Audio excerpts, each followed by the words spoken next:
सत्य को कहा नहीं जा सकता, इसलिए बार बार कहना पड़ता है। बार बार कह के भी पता चलता है कि फिर छूट गया, फिर छूट गया। जो कहना था वह नहीं समा पाया शब्दों में। अरब में एक कहावत है कि पूर्ण मनुष्य नहीं बनाया जा सकता, इसलिए परमात्मा रोज नए बच्चे पैदा करता जाता। अभी भी कोशिश कर रहा है पूर्ण मनुष्य को बनाने की। हारा नहीं, थका नहीं, हताश नहीं हुआ है। ठीक वैसी ही स्थिति सत्य के संबंध में भी है। सनातन से बुद्ध पुरुष कहने की चेष्टा करते रहे, हजार हजार ढंग से उस तरफ इशारा किया है, लेकिन फिर भी जो कहना था वो अनकहा रह गया है। उसे कहा ही नहीं जा सकता। स्वभाव से ही शब्द में बंधने की कोई संभावना नहीं। जैसे कोई मुट्ठी में आकाश को नहीं भर ले सकता। एक आश्चर्य की बात देखी, मुट्ठी बांधो तो आकाश बाहर रह जाता है, मुट्ठी खोल दो तो आकाश मुट्ठी में होता है। खुली मुट्ठी में तो होता है, बंधी मुट्ठी में खो जाता है। तो मौन में तो सत्य होता है, शब्द में खो जाता है। शब्द तो बंधी मुट्ठी, मौन खुला हाथ है। लेकिन फिर भी बुद्ध पुरुष कहने की चेष्टा करते हैं, करुणा वसात, और सुबह की चेष्टा जारी है। सत्य भला न कहा जा सके, लेकिन सत्य को कहने की जो चेष्टा है वो चलती रहनी चाहिए, क्योंकि उसी चेष्टा में बहुत से सोए व्यक्ति जगते। सुन के सत्य मिलता भी नहीं, लेकिन सुन सुन के प्यास तो जग जाती, सत्य की खोज की आकांक्षा तो प्रज्वलित हो जाती। मैं तुमसे कह रहा हूं जो कुछ, जान के कह रहा हूं कि तुम तक नहीं पहुंचेगा, लेकिन फिर भी जो मैं कहूंगा वो भला न पहुंचे। तुम्हारे जीवन के भीतर छिपी हुई अग्नि में घी का काम करेगा, अग्नि प्रज्वलित होगी। सत्य तुम्हें मिले न मिले, लेकिन तुम्हारे भीतर सोई हुई अग्नि को ईंधन मिलेगा।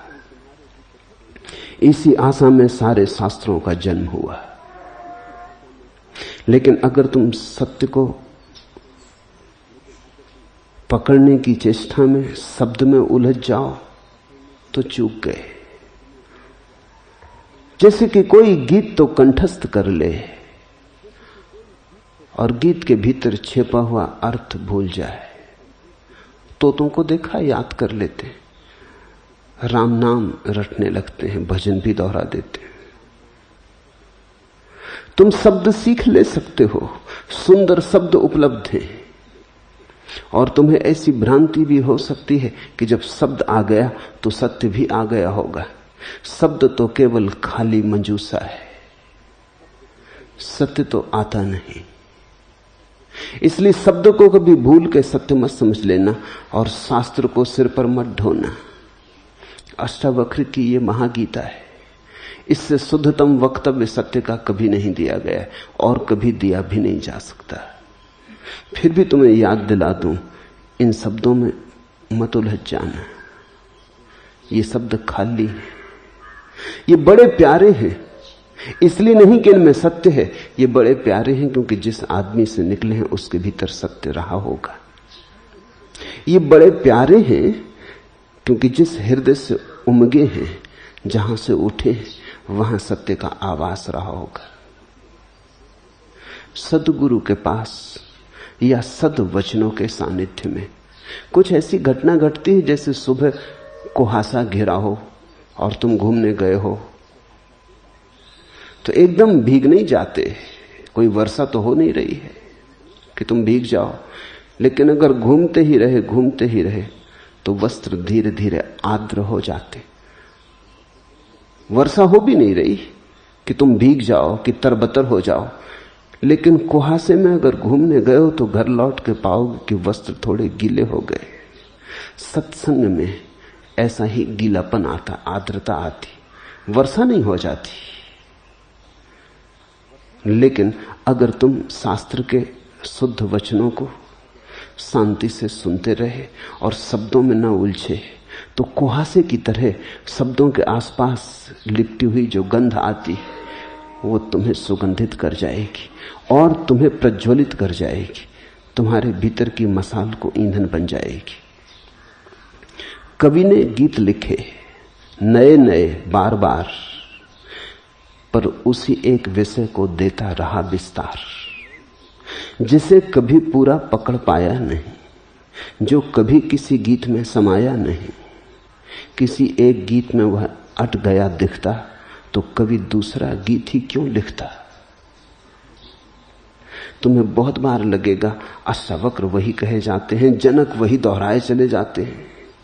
कवि ने गीत लिखे नए नए बार बार, पर उसी एक विषय को देता रहा विस्तार, जिसे कभी पूरा पकड़ पाया नहीं, जो कभी किसी गीत में समाया नहीं। एक गीत हार जाता, कभी दूसरा गीत रचता, लेकिन जो उसने पहले गीत में गाना चाहा था वही वो दूसरे गीत में गाना चाहता।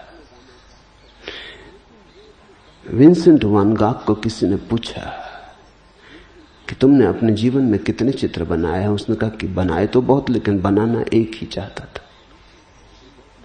ठीक कहा, उस एक को बनाने की चेष्टा में बहुत बने, और वो एक हमेशा रह जाता, वो बन नहीं पाता।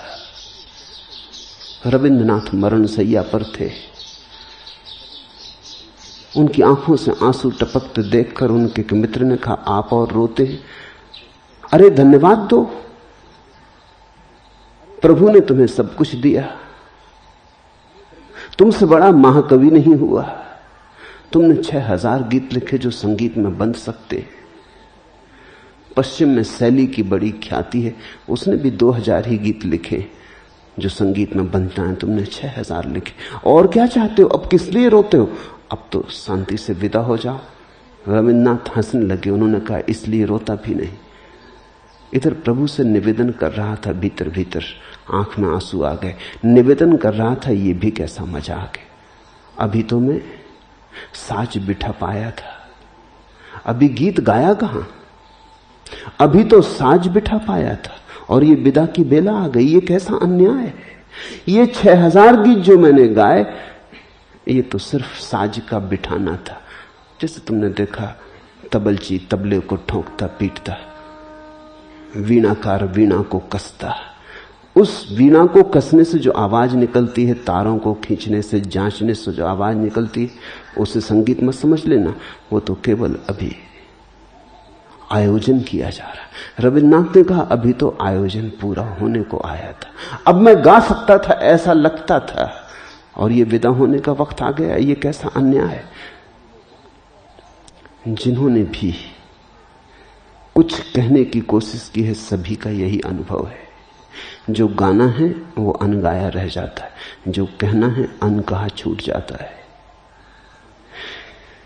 फिर दूसरी तरफ से चेष्टा होती कि चलो इस आयाम से नहीं हुआ, दूसरे आयाम से हो जाएगा। ये शब्द काम ना आए, कोई और शब्द काम आ जाएंगे। इससे न जल सका दिया, किसी और बात से जल जाएगा। लेकिन दिया जल सकता नहीं, क्योंकि शब्द और सत्य का मिलन होता नहीं। फिर भी अगर तुमने शांति से सुना, तुमने अगर पिया, तो शब्द तो खो जाएगा, लेकिन शब्द के पास कुहासे की तरह जो आभा मंडल था, वो तुम्हारे भीतर की अग्नि को प्रज्वलित कर देगा। तुम प्यासे हो जाओगे। जनक के आज के सूत्र, पीछे जो सूत्र थे, उन्हीं के सिलसिले में, उन्हीं के क्रमबद्धता में पीछे के 4 सूत्र बड़े क्रांतिकारी थे।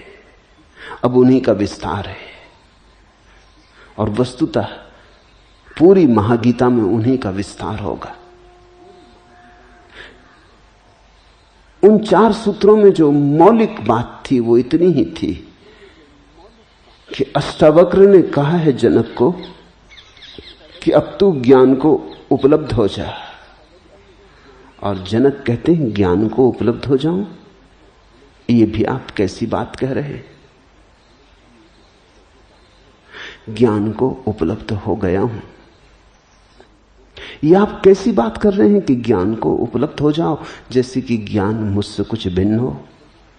मेरा स्वभाव, मेरा बोध है, इति ज्ञानम, यही ज्ञान है। ये जो साक्षी का अनुभव हो रहा है यही ज्ञान है। हो जाओ में तो ऐसा लगता है भविष्य में होगा, हो जाओ में तो ऐसा लगता है कुछ साधन करना पड़ेगा, विधान करना पड़ेगा, अनुष्ठान करना पड़ेगा। हो जाओ में तो ऐसा लगता है यात्रा करनी होगी, मंजिल भविष्य में है, मार्ग तय करना होगा। जनक ने कहा नहीं नहीं, आप मुझे उलझाने की कोशिश मत करें और आप मुझे ऐसे प्रलोभन न दें। हो गया है, घट गया है। और जब कह रहे हैं कि घट गया है तो इसका यह अर्थ नहीं है कि पहले नहीं घटा था अब घटा है। इसका इतना अर्थ है घटा तो सदा ही से था, मुझे ही बोध न था, मुझे स्मरण न था। संपत्ति तो मुझ में पड़ी थी, मैं उधर आंख को न ले गया, मैं कहीं और खोजता रहा। मिलने में कोई अड़चन न थी, मेरी गलत खोज ही अड़चन थी। ऐसा नहीं था कि मेरा श्रम पूरा नहीं था, मेरी साधना पूरी नहीं थी, या मेरे साधन अधूरे थे, या मैंने पूरी जीवन ऊर्जा को दांव पर ना लगाया था। ऐसा नहीं था। सिर्फ जहां मुझे देखना था वहां मैंने नहीं देखा था, मैंने अपने भीतर नहीं देखा था। खोजने वाले ने खोजने वाले में नहीं देखा था, कहीं और खोज रहा था। देखा भीतर, हो गया। हो गया कहना पड़ता भाषा में, कहना तो ऐसा चाहिए वही हो गया जो सदा से था। बुद्ध को ज्ञान हुआ तो बुद्ध से किसी ने पूछा क्या मिला, बुद्ध ने कहा मिला कुछ भी नहीं, जो मिला ही हुआ था उसका पता चला, जो मिला ही हुआ था, जिसे खोने का कोई उपाय ही नहीं।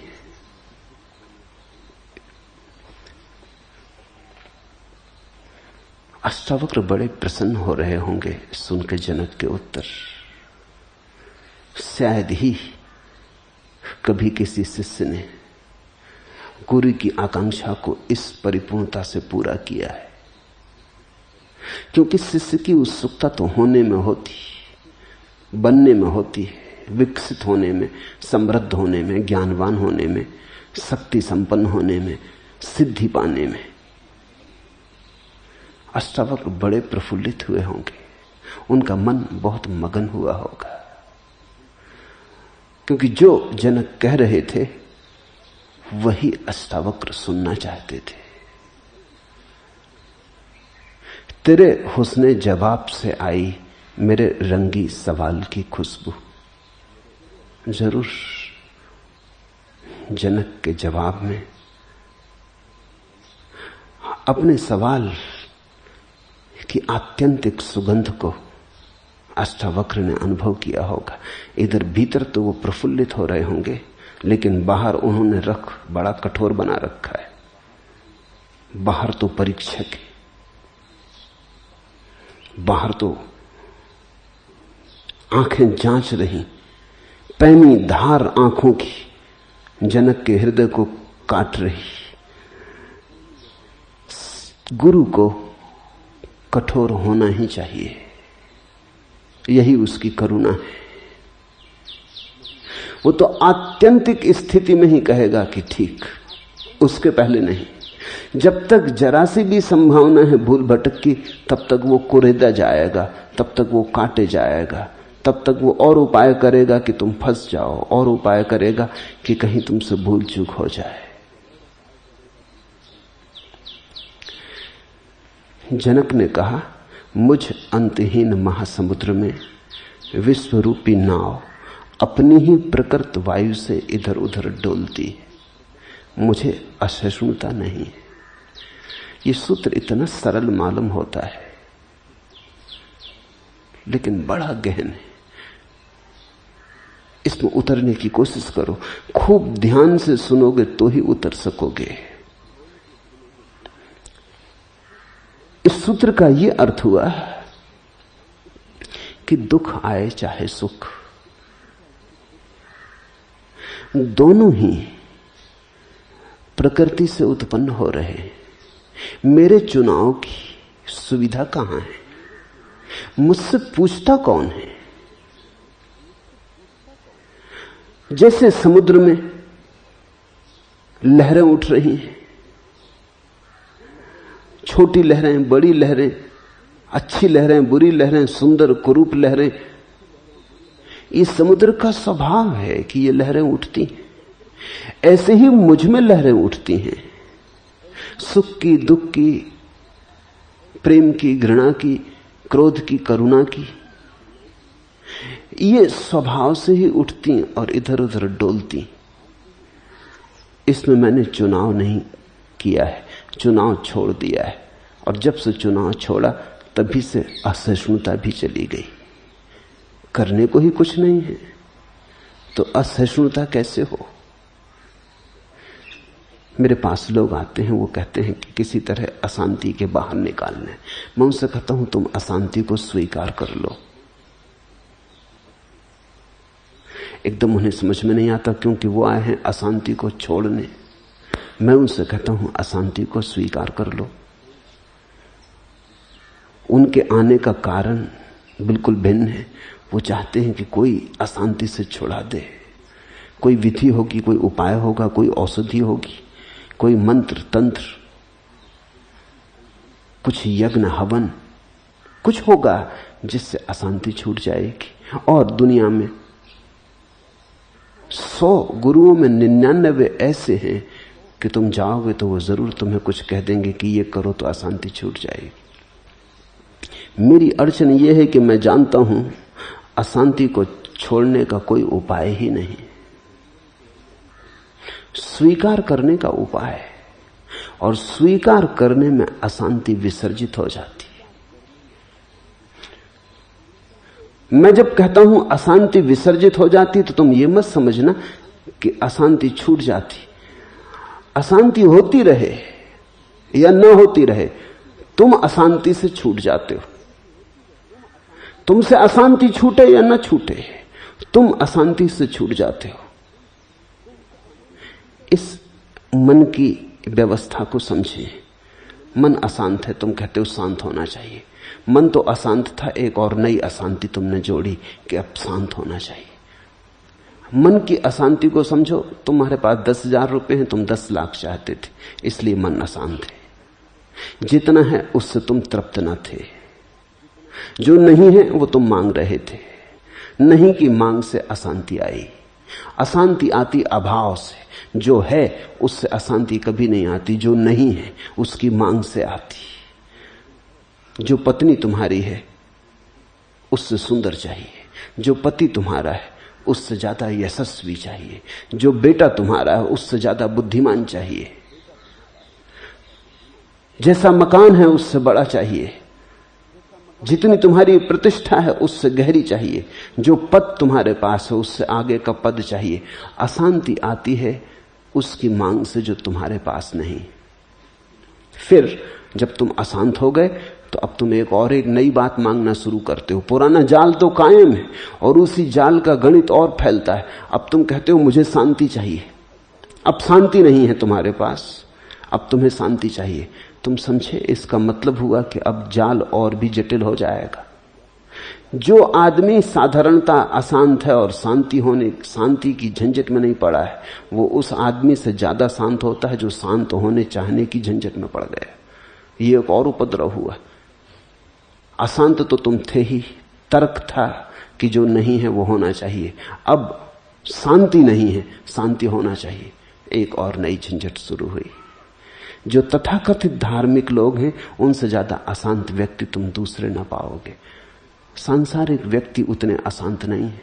मंदिरों में, मस्जिदों में झुके लोग, पूजा गृहों में बैठे लोग, तपस्या उपवास करते लोग तुम्हें जितने अशांत दिखाई पड़ेंगे उतने तुम्हें साधारण लोग होटलों में बैठे चाय पीते, अखबार पढ़ते उतने अशांत न दिखाई पड़ेंगे।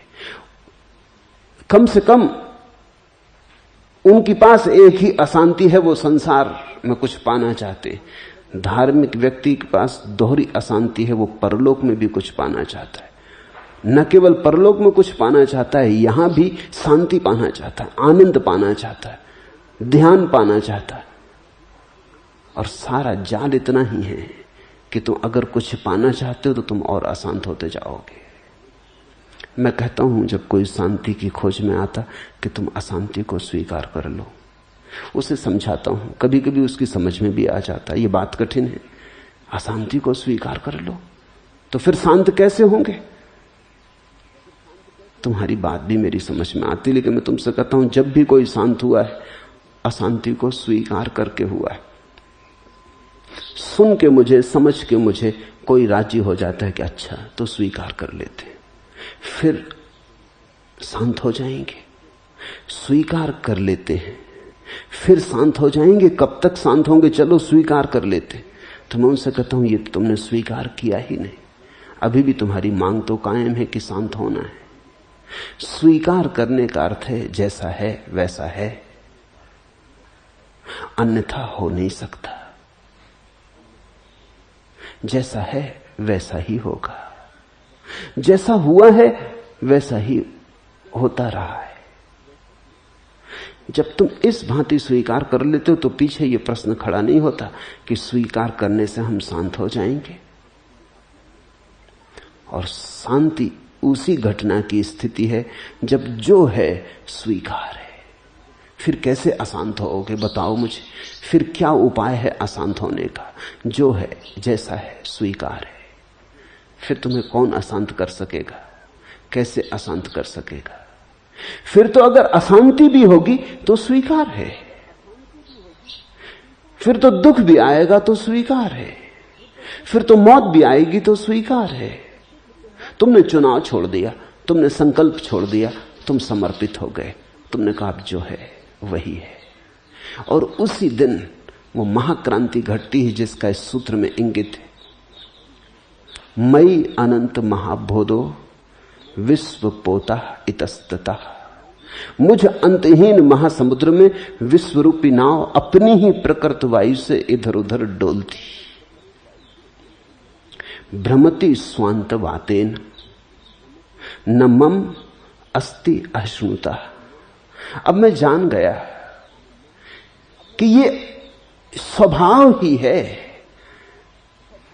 कोई मेरे विपरीत मेरे पीछे नहीं पड़ा है, कोई मेरा शत्रु नहीं है जो मुझे अशांत कर रहा है। ये मेरे ही स्वभाव की तरंगे हैं, ये मैं ही हूं, ये मेरे होने का ढंग है कि कभी इसमें लहरें उठती, कभी लहरें नहीं उठती, कभी सब शांत हो जाता है, कभी सब अशांत हो जाता है।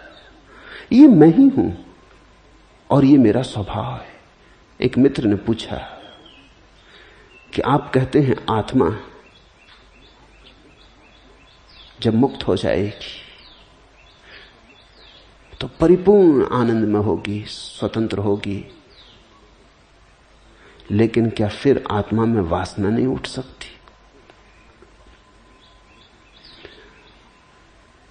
और अगर वासना फिर नहीं उठ सकती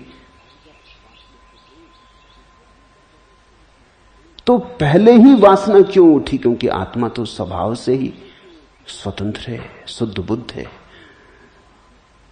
पहले से ही वासना क्यों उठी? उन मित्र को उनका प्रश्न बिल्कुल स्वाभाविक है, तर्कयुक्त है। उनको यह ख्याल में नहीं आ रहा कि वासना का उठना भी आत्मा की स्वतंत्रता का हिस्सा है। ये किसी ने उठा नहीं दी तुम में, ये तुम्हारा स्वभाव है। वासना भी उठती है तुम्हारे स्वभाव में और मोक्ष भी उठता तुम्हारे स्वभाव में। जब वासना उठती है तो तुम संसारी हो जाते हो, जब वासना उठती है तो तुम देह में प्रवेश कर जाते हो, जब वासना से थक जाते हो तो मुक्त हो जाते हो। मगर दोनों तुम्हारा ही स्वभाव है। ऐसा नहीं है कि वासना कोई शैतान तुम में डाल रहा है और मोक्ष तुम लाओगे। वासना भी तुम्हारी, मोक्ष भी तुम्हारा है। और जिसने ऐसा समझ लिया उसे एक बात ख्याल में आ जाएगी कि अगर आत्मा में वासना न उठ सके तो वो आत्मा मुक्ति ही नहीं। क्योंकि मुक्ति ऐसी क्या मुक्ति हुई? अगर तुमको स्वर्ग ही जाने की मुक्ति हो और नरक जाने के लिए दरवाजे ही बंद हो और जा ही ना सको, तो ये मुक्ति कोई पूरी मुक्ति ना हुई। इस स्वर्ग भी बेमजा हो जाएगा, इसका भी स्वाद खो जाएगा, मुंह कड़वाहट से भर जाएगा स्वर्ग में जाके। स्वर्ग का मजा ही यह है कि नरक जाने की भी सुविधा है। सुख का मजा यही है कि दुखी होने की सुविधा है। विपरीत के कारण ही जीवन में सारा रंग है, सारा संगीत है।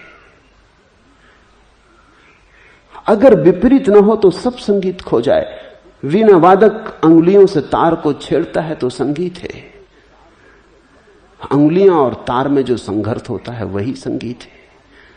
संघर्ष बंद हो जाए, संगीत शून्य हो जाए, संगीत खो जाए। स्त्री और पुरुष के बीच जो विपरीतता है वही प्रेम है। अगर विपरीत समाप्त हो जाए, प्रेम विदा हो जाए। संसार और मोक्ष के बीच जो विकल्प है वही स्वतंत्रता है। स्वतंत्रता का मतलब यह है कि अगर मैं चाहूं तो मैं नरक की आखिरी परत तक जा सकता हूं, कोई मुझे रोकने वाला नहीं। और अगर मैं चाहूं तो स्वर्ग की सब ऊंचाइयां मेरी हैं, मुझे कोई रोकने वाला नहीं। ये मेरा निर्णय है और ये दोनों मेरे स्वभाव हैं। नरक मेरी ही निम्नतम दशा है, स्वर्ग मेरी ही उच्चतम दशा है। समझो कि नरक मेरे पैर हैं और स्वर्ग मेरा सिर है, मगर दोनों मेरे हैं और भीतर मेरा खून दोनों को जोड़े हुए है। भ्रमति स्वांत वातेन, अपनी ही हवा है, उसी से भ्रम पैदा हो रहा है। डमाडोल होती नौका, मुझ अंतहीन महासमुद्र में विश्वरूपी नाव अपनी ही प्रकृत वायु से इधर उधर डोलती। मुझे असहिष्णुता नहीं है। जनक कहते हैं अब मैं चुनाव नहीं करना चाहता, मैं ये नहीं चाहता कि नाव न डोले, क्योंकि वो मेरा आकर्षण की नाव न डोले मेरे मन का तनाव बनेगा। जब भी तुमने कुछ चाहा, जब भी तुमने चाहे कि तनाव पैदा हुआ, जब भी तुमने स्वीकार किया जो है तभी तनाव खो गया। अगर तुमने चाहा कि अज्ञान हटे और ज्ञान आए, उपद्रव शुरू हुआ। अगर तुमने चाहा कि वासना मिटे, निर्वासना आए, पड़े तुम झंझट में।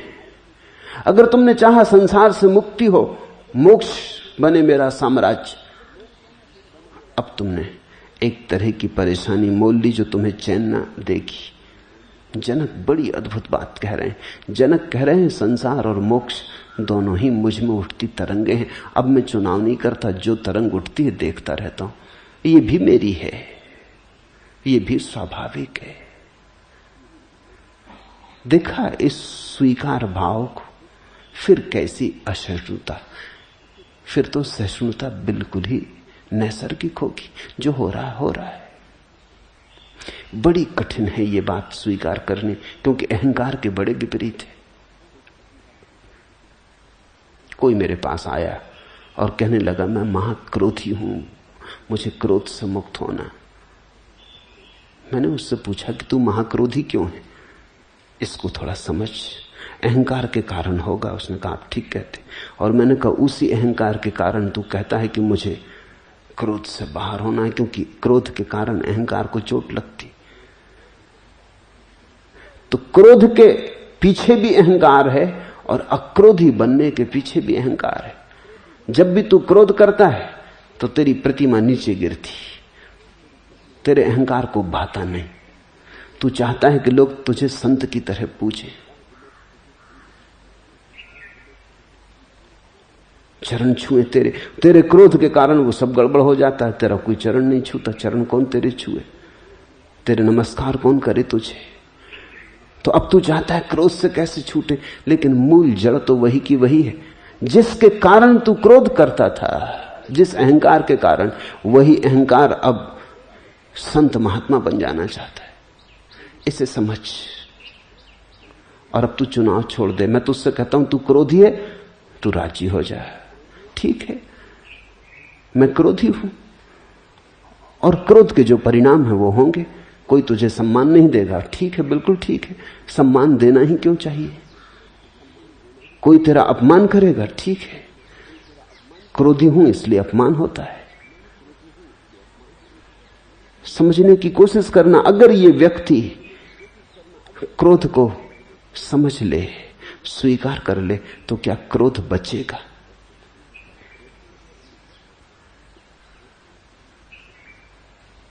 उस व्यक्ति ने 2 दिन पहले मुझे पत्र लिखा था कि मुझे अब बचाएं, मुझे बाहर निकालें, क्योंकि मैं वैश्या के घर जाने लगा हूं और लोग मुझे संत मानते हैं, साधु मानते हैं, और अगर मैं पकड़ा गया या किसी को पता चल गया तो फिर क्या होगा। देखते हैं, वही अहंकार नए नए रूप लेगा, वही अहंकार वैश्या के घर ले जाएगा, वही अहंकार संत बनने की आकांक्षा पैदा करवा देगा।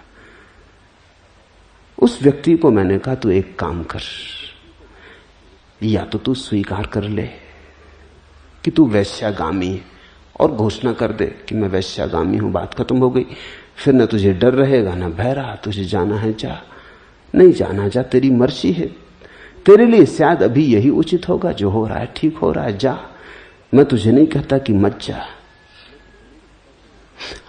अगर इस स्वीकार भाव से ये गिर जाए वृत्ति तो ठीक, तो तू जग जाएगा। तब जागरण को स्वीकार कर लेना, अभी सोने को स्वीकार कर, और स्वीकार के माध्यम से ही सोने और जागरण के बीच सेतु बनता है। क्या किया उस व्यक्ति ने? वो चीखा मेरे सामने ही, चिल्लाया कि मुझे बुद्ध बनने से कोई भी नहीं रोक सकता। इतने जोर से चीखा कि शीला मेरे पास बैठी थी, वो एकदम कप गई।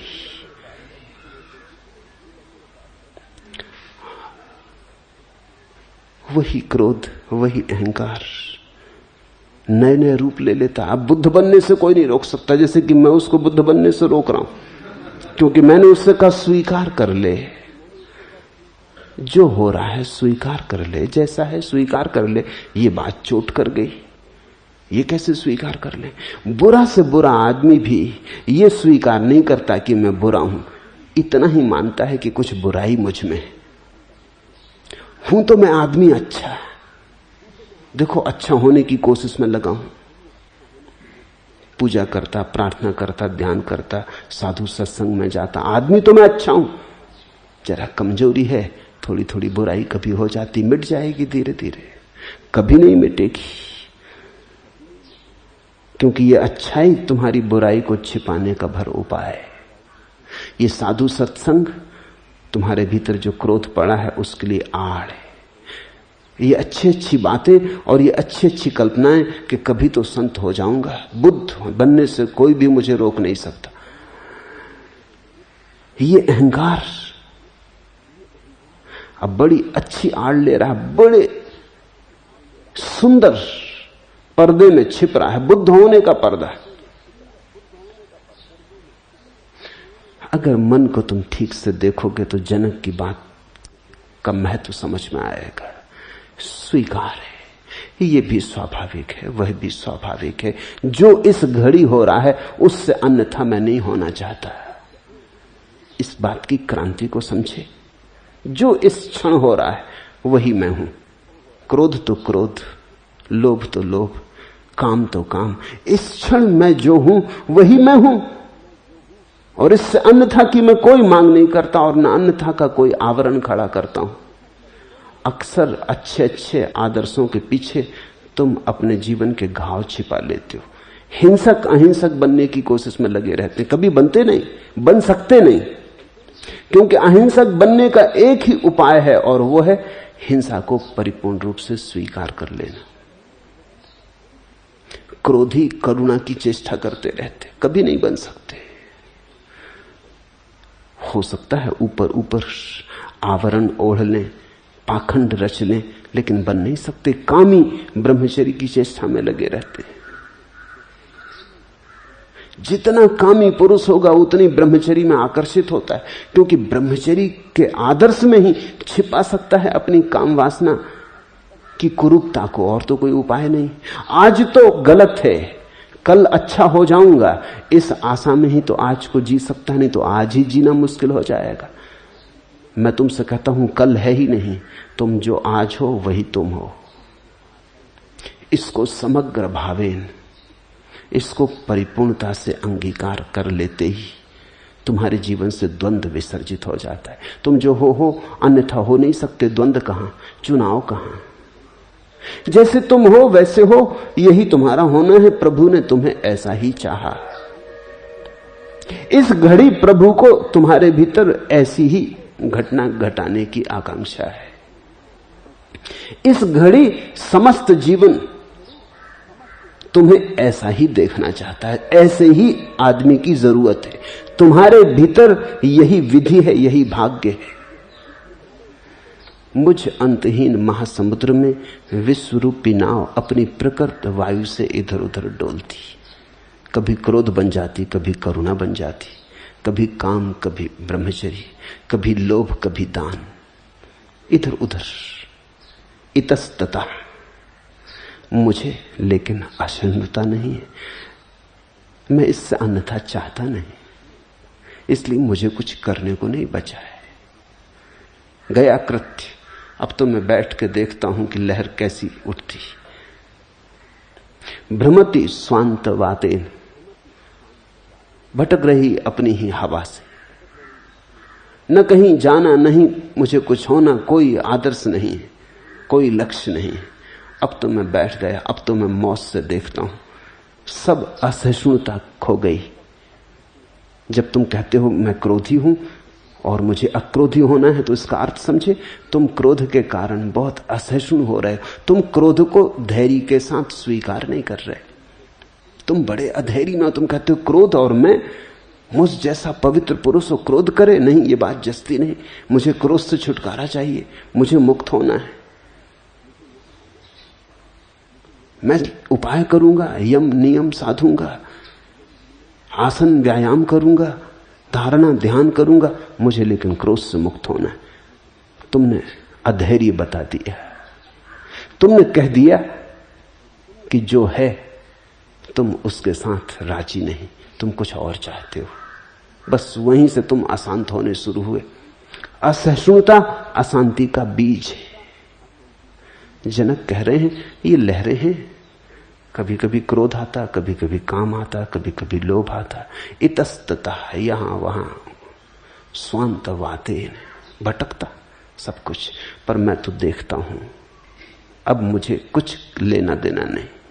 अब मेरा कोई भी आग्रह नहीं है कि ऐसा हो जाऊं। मैं जैसा हूं बस प्रसन्न हूं।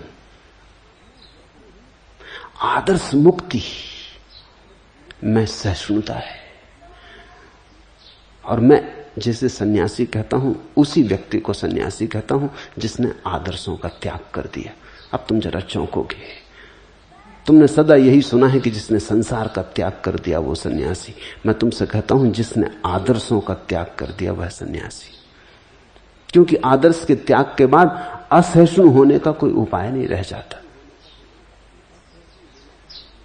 तुम जरा करके तो देखो, 1 महीना सही, 1 महीना तुम जो है उसे स्वीकार कर लो। किसी ने कुछ कहा, तुम क्रोधित हो गए, स्वीकार कर लो। स्वीकार करने का मतलब ये नहीं कि तुम सिद्ध करो कि मेरा क्रोध ठीक है। तुम इतना ही स्वीकार कर लो कि मैं आदमी क्रोधी हूं, और दूसरे से कहना कि भाई क्रोधी से दोस्ती बनाई तो कांटे तो चुभेंगे। मैं आदमी क्रोधी हूं। गलती तुम्हारी है कि मुझसे दोस्ती बनाई, कि मुझसे पहचान की। अब अगर मेरे साथ रहोगे तो क्रोध कभी कभी होने वाला है। मैं तुम्हें यह भी वचन नहीं देता कि कल मैं अक्रोधी हो जाऊंगा। कल का किसको पता है। जहां तक मैं जानता हूं, अतीत में कभी भी अक्रोधी नहीं रहा, इसलिए बहुत संभावना तो यही है कि कल भी क्रोधी रहूंगा। तुम सोच लो। मैं पश्चाताप भी नहीं कर सकता, क्योंकि पश्चाताप बहुत बार कर चुका, उससे कुछ हल नहीं होता, वो धोखा सिद्ध होता है। क्रोध कर लेता हूं, पश्चा लेता हूं, फिर क्रोध करता हूं। पश्चाताप का क्या सहार है। तुमसे इतना ही कहता हूं कि अब पश्चाताप की लीपापोती भी ना करूंगा। पश्चाताप का मतलब होता है लीपापोती। तुम किसी से क्रोधित हो गए, फिर घर लौट के आए, तुमने सोचा ये भी क्या हुआ, बीच बाजार में बद्ध करवा ली, लोग क्या सोचेंगे। अब तक सज्जन समझे जाते थे, लोग कहते थे कि बड़े गुरु गंभीर, आज सब उथलापन सिद्ध हो गया। लोग सोचते थे स्वर्ण पात्र एल्युमिनियम के सिद्ध हुए, जरई में एकदम गर्मा गए। अब कुछ करो, प्रतिमा खंडित हो गई, औंधे मुंह पड़ी है, उठाओ सिंहासन पर फिर बिठाओ। फिर तुम गए, सोच विचार के कहा क्षमा करना भाई, मैं करना नहीं चाहता था, हो गया। सोचते हो क्या लोग कहते? लोग कहते हैं मैं करना नहीं चाहता था, हो गया, मेरे बावजूद हो गया। न मालूम कैसे हो गया, कौन शैतान मेरे सिर चढ़ गया। सुनते हो लोगों की बातें, अब खुद शैतान है ये स्वीकार न करने का उपाय कर रहे हैं। कौन शैतान मेरे सिर चढ़ गया, कैसी दुर्बुद्धि। लेकिन होश आया, पछताने आया हूं, क्षमा करना। तुम कर क्या रहे हो? तुम ये कर रहे हो कि वो जो प्रतिमा तुम्हारी बीच बाजार में खंडित हो गई, वो जो गिर पड़ी जमीन पर, उसे तुम उठा रहे हो। तुम कह रहे हो कि मैं बुरा आदमी नहीं हूं। भूल चूक हो गई, भूल चूक किससे नहीं हो जाती। आदमी भूल चूक करता ही है। तुम्हें अपने आदमी होने की याद ही तब आती जब तुम भूल चूक करते हो, तब तुम कहते हो टू एर्र इज ह्यूमन। भूल चूक करना तो आदमी, और तुम्हें आदमी होने की याद नहीं आती। क्षमा मांग के या उसके चरण छू के वो भी सोचता है कि नहीं आदमी तो अच्छा है। वो भी क्यों सोचता है आदमी अच्छा? क्रोध करके तुमने उसके अहंकार को चोट पहुंचा दी थी तो वो नाराज था। अब तुमने उसके पैर छू लिए, फूल चढ़ाए, गुलदस्ता भेंट कराए, वो भी सोचता है आदमी तो अच्छा। वो क्यों सोचता है? तुमसे उसे भी कुछ लेना नहीं देना नहीं, न तुम्हें उससे कुछ लेना देना है। वो सोचता है आदमी अच्छा है क्योंकि अब तुमने उसके अहंकार पर फूल रख दी। घड़ी भर पहले चांटा मार आए थे तो वो तमतमा गया था, बदला लेने की सोच रहा था, अदालत में जाने की सोच रहा था। तुम फूल रखा है, झंझट बची, अदालत भी बची, प्रतिष्ठा तुम्हें मिली, उसका अहंकार भी प्रतिष्ठित हो गया, तुम्हारा भी प्रतिष्ठित हो गया। संसार फिर वैसा ही चल पड़ा जैसा तुम्हारे चांटा मारने के पहले चल रहा था। फिर जगह पे आ गई चीजें, फिर वहीं के वहीं खड़े हो गए जहां थे।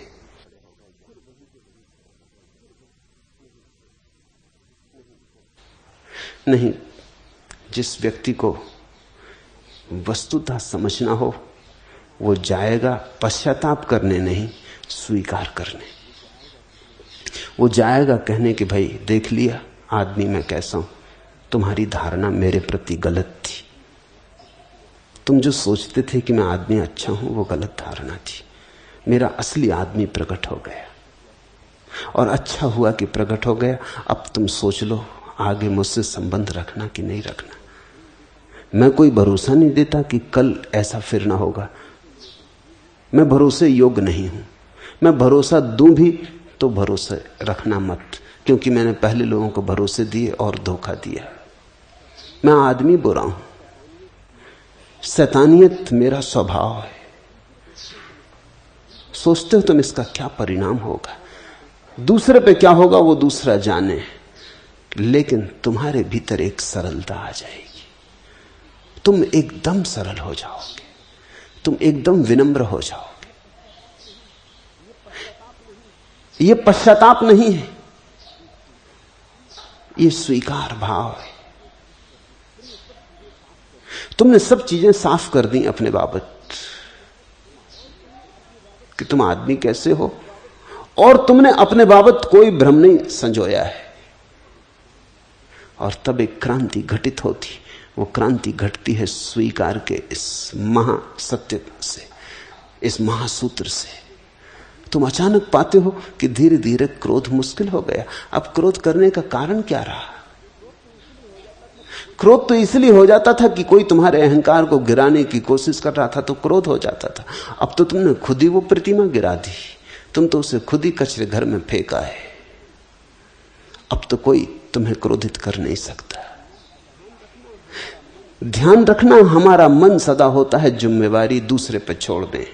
हम सब यही करते हैं, हजार हजार उपाय से हम यही काम करते हैं कि हम दूसरे पर जिम्मेवारी छोड़ देते हैं। एक आदमी को मैं जानता हूं, महाक्रोधी। उससे मैंने पूछा इतना क्रोध कैसे? वो कहे क्या करूं, मेरा बाप बड़ा क्रोधी था, उसकी वजह से बचपन से कुसंस्कार पड़ गए। मगर ये आदमी जो कह रहा है, हंसना मत, फ्रायड भी यही कह रहा है, बड़े से बड़े मनोवैज्ञानिक भी यही कह रहे हैं। सारा उपाय ये चलता है किसी पे हटा दो जिम्मेवारी। पुराने धर्म भी यही कहते थे। अगर तुम पूरे मनुष्य जाति का इतिहास देखो तो अष्टावक्र या जनक जैसी बात को कहने वाले इन्हें गिने उंगलियों पर गिने जा सके इतने लोग मिलेंगे। बाकी सब लोग तो कुछ और कह रहे हैं। ईसाईयत कहती है कि परमात्मा ने आदम को और हव्वा को स्वर्ग के बगीचे से बाहर खदेड़ दिया क्योंकि उन्होंने आज्ञा का उल्लंघन किया था।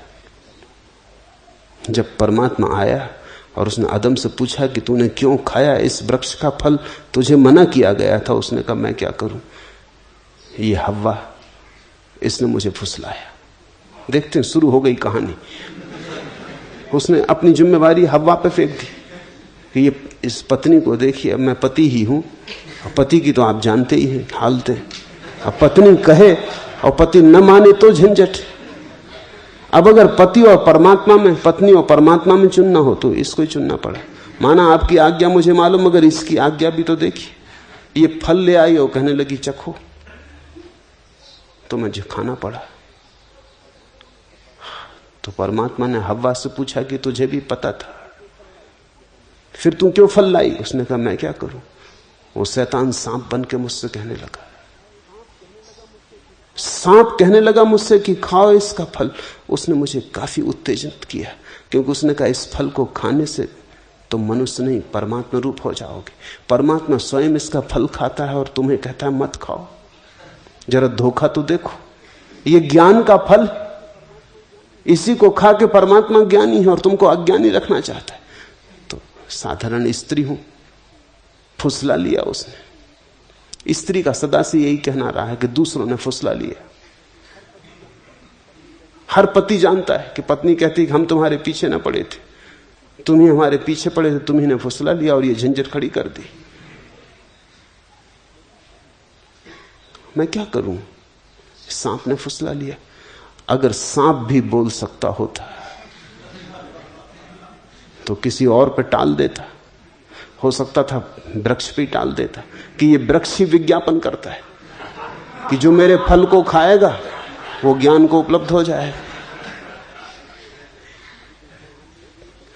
लेकिन सांप बोल नहीं सकता था, उसने शायद सुना भी नहीं होगा कि मामला क्या चल रहा। आदमी आदमी के बीच की बात थी, वो चुपचाप रहा, इसलिए कहानी वहां पूरी हो गई, नहीं तो कहानी पूरी हो नहीं सकती थी। मार्क्स कहता है समाज जिम्मेवार है। अगर तुम बुरे हो तो इसलिए बुरे हो क्योंकि समाज बुरा है।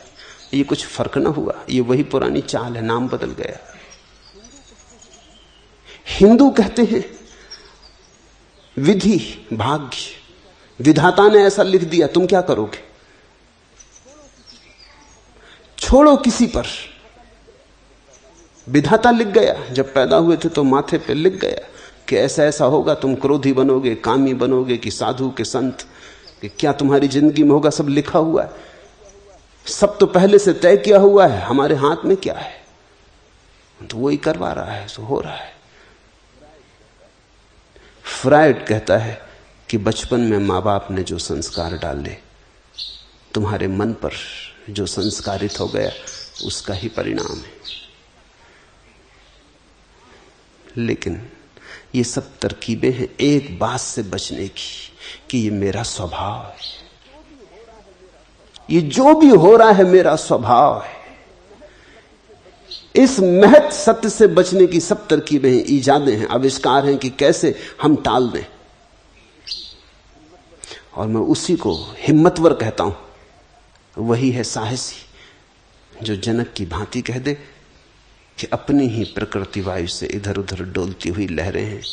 भ्रमति स्वांतः वातेन मम असहिष्णुता न अस्ति। मुझे कोई असहिष्णुता नहीं है। मैं इसमें कुछ फर्क नहीं करना चाहता गुरुदेव। अष्टावक्र उन्होंने कहा जो है मैं राजी हूं। मेरे राजीपन में जरा भी नानुच नहीं है। इससे महाक्रांति का उदय होता है। इस सत्य को जिस दिन तुम देख पाओगे, तुम पाओगे बिना कुछ किए सब हो जाता है। मुझ अंतहीन महासमुद्र में जगत रूपी लहर स्वभाव से उदय हो चाहे मिटे। सुनो, मुझ अंतहीन महासमुद्र में जगत रूपी लहर स्वभाव से उदय हो चाहे मिटे। मेरी न वृद्धि है और न हानि है, न यहां कुछ खोता न यहां कुछ कमाया जाता। फिर क्या फिक्र। न तो क्रोध में कुछ खोता है और न करुणा में कुछ कमाया जाता है। बड़ी अद्भुत बात है। ये सब सपना है। मई अनंत महाबोधो जगद्वीच स्वभावता। स्वाभाविक रूप से उठ रही हैं जगत की लहरें, छोटी बड़ी अनेक अनेक रूप, अच्छी बुरी, शोरगुल, उपद्रव करती, शांत, सब तरह की लहरें उठ रही हैं।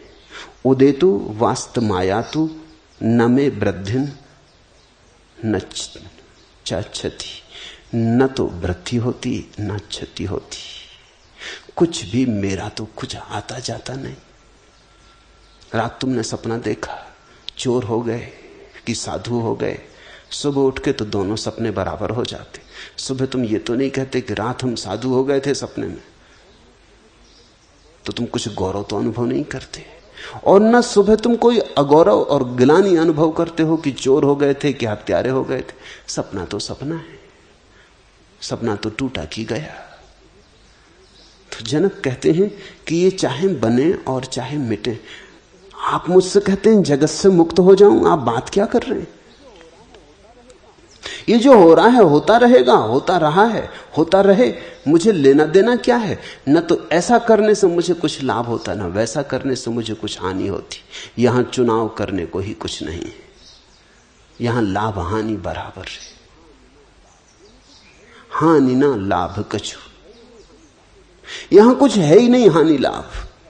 तुम नाहक ही खाते वही फैलाए और लिख रहे हो बड़ी हानि लाभ के, इसमें लाभ है इसमें हानि, ये करें तो लाभ ये करें तो हानि। जनक कहते हैं जो हो रहा है हो रहा है, मैं तो सिर्फ देख रहा हूं। जगत द्विची स्वभावता उदेतु व अस्तम। मेरे किए परिवर्तन होने वाला भी नहीं है, क्योंकि स्वभाव में कैसे परिवर्तन होगा। पतझड़ आती है, पत्ते गिर जाते, वसंत आता है, फिर नई कौपलें उगाती, जवानी होती है, वासना उठती, बुढ़ापा आता है, वासना क्षीण हो जाती। मेरे किए हो भी नहीं रहा है, मैं करता नहीं हूं, तो छोड़ना कैसा, भागना कैसा, त्याग करना कैसा। अष्टावक्र ने एक जाल फैलाया है परीक्षा के लिए और उससे कहा है कि तू त्याग कर, ये सब छोड़ दे।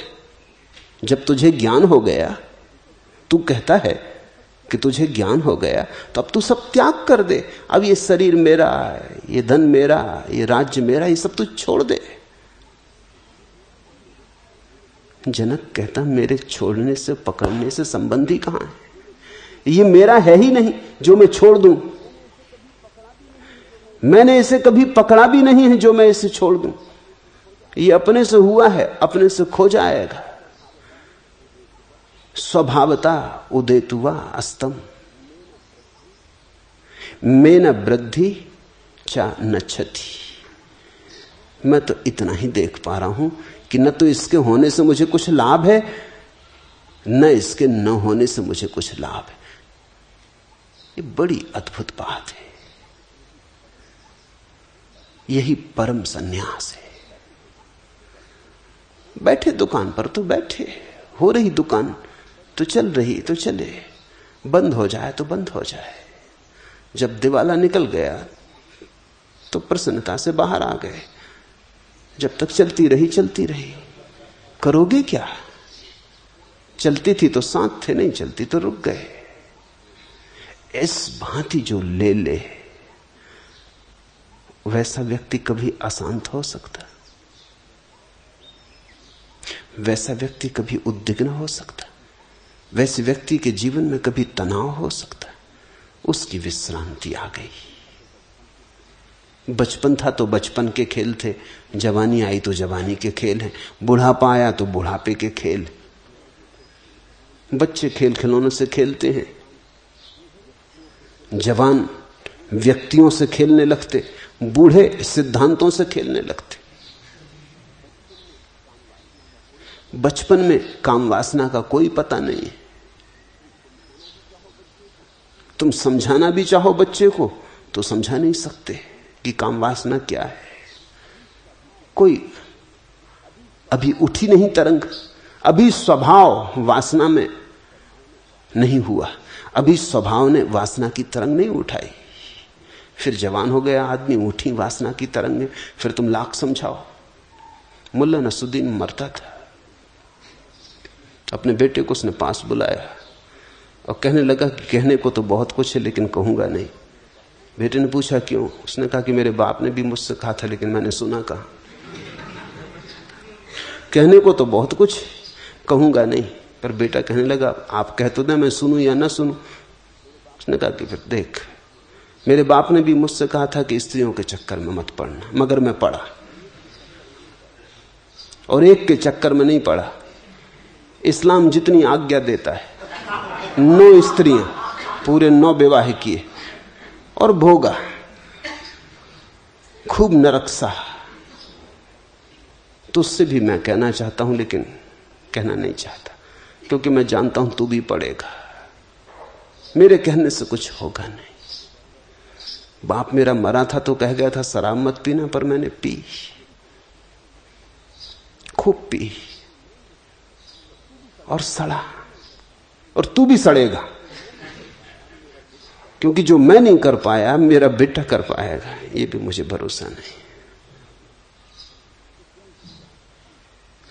इतनी ही याद रखना कि इतना मैंने तुझसे कहा था कि कहने से कोई सुनता नहीं, अनुभव से ही कोई सुनता है।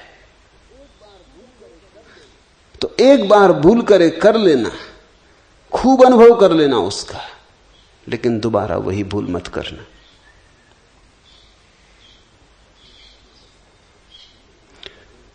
और अगर तू मुझे मौका दे, वो कहने लगा, तो इतना कहना चाहता हूं, स्त्रियों की झंझट में तू पड़ेगा, लेकिन एक समय में एक ही स्त्री की झंझट में पड़ना, अगर इतना भी संयम साध सके तो काफी है। आदमी के भीतर कुछ होता है जो स्वाभाविक है। जवान होता आदमी तो वासना उठेगी। बूढ़े सोचते हैं कि उन्हें कोई बड़ी भारी संपदा मिल गई, क्योंकि अब उनमें वासना के प्रति वैसा राग नहीं रहा, या उनमें वैराग्य उठ रहा है। ये बुढ़ापे का खेल है वैराग्य, राग जवानी का खेल है, वैराग्य बुढ़ापे का खेल है। जैसे राग स्वाभाविक है एक खास उम्र में, एक खास उम्र में वैराग्य स्वाभाविक है।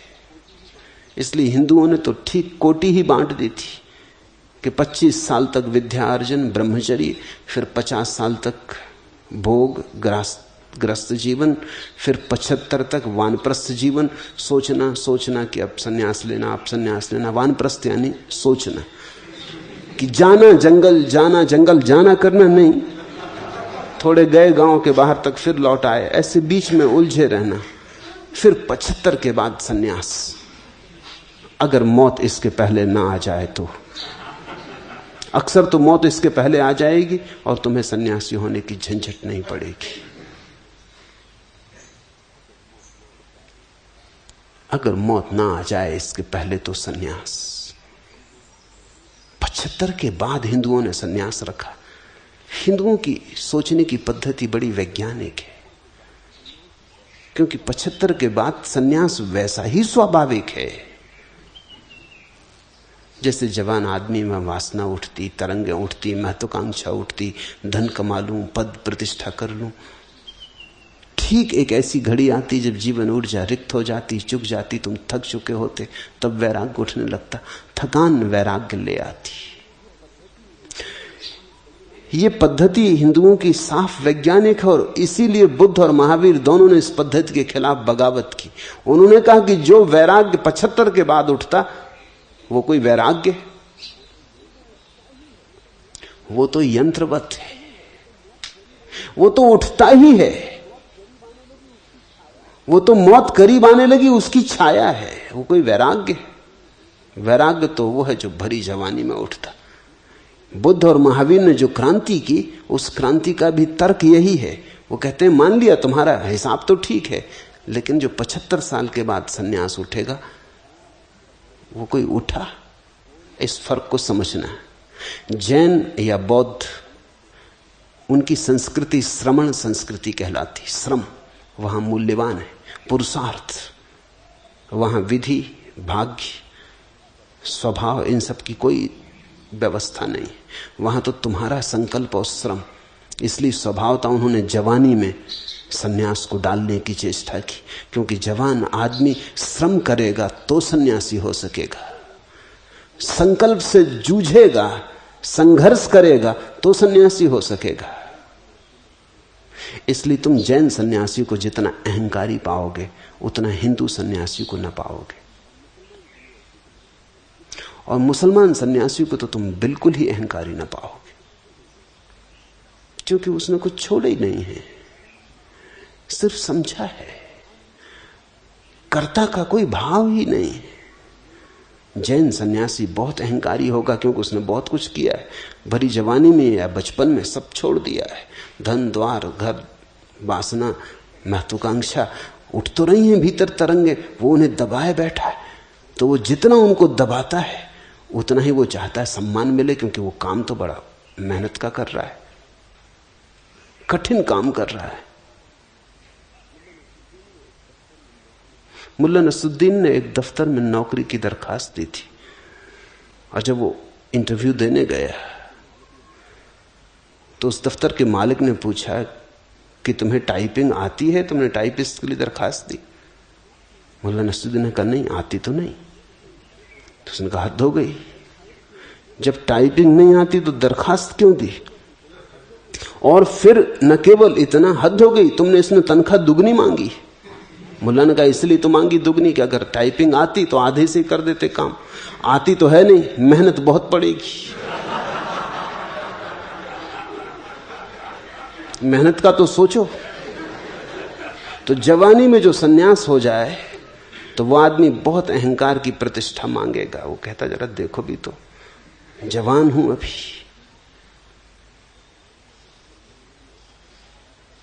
और सन्यास लिया हूं, जीवन की धार के विपरीत बहा हूं, गंगोत्री की तरफ तैर रहा हूं, जरा देखो तो। हिंदू का सन्यास तो है गंगा के साथ गंगा सागर की तरफ तैरना, और जैन का सन्यास है गंगोत्री की तरफ तैरना, धार के उल्टे। तो वो आग्रह मांगता है कि कुछ मुझे प्रतिष्ठा मिलनी चाहिए, नहीं तो किस लिए मेहनत करूं। तो बजाओ तालियां, शोभा यात्रा निकालो, चारों तरफ बैंड बाजे करो। जैन मुनि आए गांव में तो बड़ा शोरगुल मचाते। हिंदू सन्यासी आता है चला जाता है, ऐसा कुछ खास पता नहीं चलता। मुसलमान फकीर का तो बिल्कुल पता नहीं चलता, क्योंकि उसने तो कुछ छोड़ा नहीं है बाहर से। हो सकता है उसकी पत्नी हो, दुकान हो। सूफी तो कुछ भी नहीं छोड़ते। सूफियों को तो पहचानना तक मुश्किल है। जब एक गुरु किसी दूसरे सूफी के पास अपने शिष्य को सीखने भेजता है तो ही पता चलता है कि वो दूसरा गुरु है, नहीं तो पता ही नहीं चल सकता था। क्योंकि हो सकता है दरी बुनने का काम कर रहा हो, जिंदगी भर से दरी बना के बेच रहा हो, या जूता बना रहा हो और जिंदगी भर से जूते बना रहा हो। गुरजेफ जब सूफी फकीरों की खोज में पूरब आया तो बड़ी मुश्किल में पड़ा, कैसे उनका पता लगे कौन आदमी है, क्योंकि वो कोई अलग थलग दिखाई नहीं पड़ते, जीवन में रमे। तो उसने लिखा है कि बड़ा मुश्किल से सूत्र मिलने शुरू हुए, बड़ा मुश्किल से। उसने किसी मुसलमान को पूछा कि मैं सूफी फकीरों का पता लगाना चाहता हूं। दमिश्क की गलियों में भटकता था कि कहीं खोज ले, मगर कैसे पता चले। तो उसने कहा तुम एक काम करो, तुम पता ना लगा सकोगे, तुम तो जाके मस्जिद में जितनी देर बैठ सको, नमाज पढ़ सको पढ़ो। किसी सूफी की तुम पर नजर पड़ जाएगी तो वो तुम्हें पकड़ेगा, तुम तो नहीं पकड़ पाओगे। क्योंकि शिष्य कैसे गुरु को खोजेगा, गुरु ही शिष्य को खोज सकता है। ये बात जची गुरजीएफ को। वो बैठ गया मस्जिद में, दिन भर बैठा रहता, आधी आधी रात तक वहां बैठ के नमाज पढ़ता रहता। किसी की तो नजर पड़ेगी, और नजर पड़ी। एक बुजुर्ग उसे गौर से देखने लगा। कुछ दिन के बाद एक दिन वो बुजुर्ग उसके पास आया और उसने कहा कि तुम मुसलमान तो नहीं मालूम होते, फिर इतनी नमाज क्यों कर रहे हो? उसने कहा कि मैं किसी सदगुरु की तलाश में हूं। मुझे कहा गया कि मैं तो न खोज पाऊंगा, अगर मैं यहां नमाज पढ़ता रहूं तो शायद किसी की नजर मुझ पर पड़ जाए, कोई बुजुर्गवार। आपकी अगर नजर मुझ पर पड़ गई और अगर आप पाते हो कि मैं इस योग्य हूं कि किसी सूफी के पास मुझे भेज दें तो मुझे बता दें। उसने कहा कि तुम आज रात 12 बजे फलां फलां जगह आ जाओ। वो जब वहां पहुंचा तो चकित हुआ। जिससे उसे मिलाया गया वो उस होटल चलाता था, आदमी चाय इत्यादि बेचता था, चाय घर चलाता था। और उस चाय घर में तो गुरजीएफ कई दफे चाय पी आया था। न केवल यही, उस चाय वाले से पूछ चुका था कई बार कि अगर कोई सूफी का पता हो तो मुझे पता दे दो। तो वो चाय वाला हंसता था कि भाई धर्म में मुझे कोई रुचि नहीं, तो मुझे तो कुछ पता नहीं।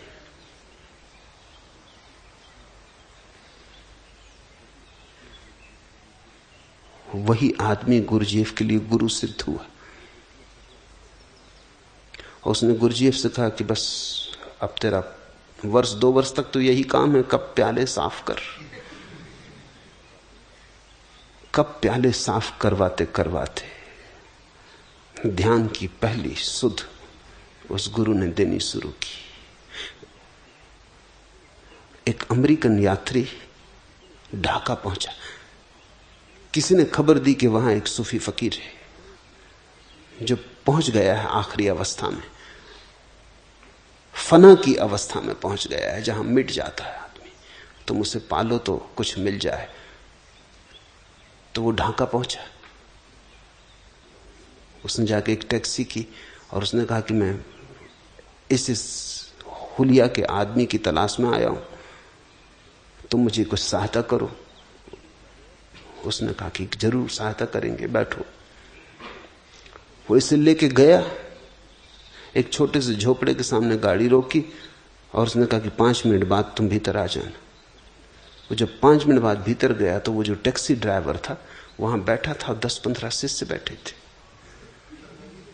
उसने कहा कि आप ही गुरु हैं क्या? उसने कहा कि मैं ही हूं और इसलिए टैक्सी ड्राइविंग का काम करता हूं कि कभी कभी खोजी आ जाते हैं तो उनको सीधा वहीं से पकड़ लेता हूं। कहां खोजोगे तुम खोजोगे कैसे?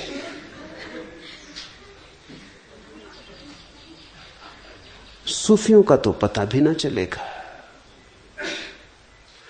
क्योंकि जीवन को बड़ी सहजता से ये जो वक्तव्य हैं सूफियों के वक्तव्य, ये जो जनक ने कहे, ये सूफी मत का सार है। मुझ अंतहीन महासमुद्र में निश्चित ही संसार कल्पना मात्र है। मैं अत्यंत शांत हूं, निराकार हूं और इसी के आश्रय हूं। मई अनंत महाबोधो विश्वम नाम कल्पना। ये विश्व तो नाम मात्र को है, कल्पना मात्र है। ये वस्तुतः है नहीं, भासता। ये तो हमारी धारणा है। ये तो हमारी नींद में चल रहा सपना है। हम जागे हुए नहीं हैं इसलिए जगत है, हम जाग गए तो फिर जगत नहीं। तुम थोड़ा सोचो जगत कैसा होगा अगर तुम्हारे भीतर कोई वासना न बचे, तुम्हारे भीतर कुछ पाने की आकांक्षा न बचे, कुछ होने का पागलपन न बचे। तो क्या तुम इसी जगत में रहोगे? फिर तुम अचानक पाओगे कि तुम्हारा जगत तो पूरा रूपांतरित हो गया। क्योंकि जो आदमी जो खोजता है उसी के आधार पर जगत बन जाता है। ऐसा हो सकता है कि तुम जिस रास्ते से रोज गुजरते हो, रास्ते के किनारे ही बम्बा लगा है पोस्ट ऑफिस का, लेटर बॉक्स लगा है, लाल रंग के हनुमान जी खड़े, मगर तुम्हारी नजर से आज कभी ना पड़े। लेकिन जिस दिन तुम्हें पत्र डालना है उस दिन अचानक तुम्हारी नजर पड़ जाएगी। उसी रास्ते से तुम रोज गुजरते थे, लेकिन पत्र डालना नहीं था, तो पोस्ट ऑफिस के लेटर बॉक्स को कौन देखता है? तुम्हारी आंखें उस पर न टिकती रही होंगी, वो आंख से ओझल होता रहा होगा। था वहीं, लेकिन तुम्हें तब तक नहीं दिखा था जब तक तुम्हारे भीतर कोई आकांक्षा न थी जो संबंध बना दे। आज तुम्हें चिट्ठी डालनी थी, अचानक उपवास करके देखो, फिर जाओ एमजी रोड पर,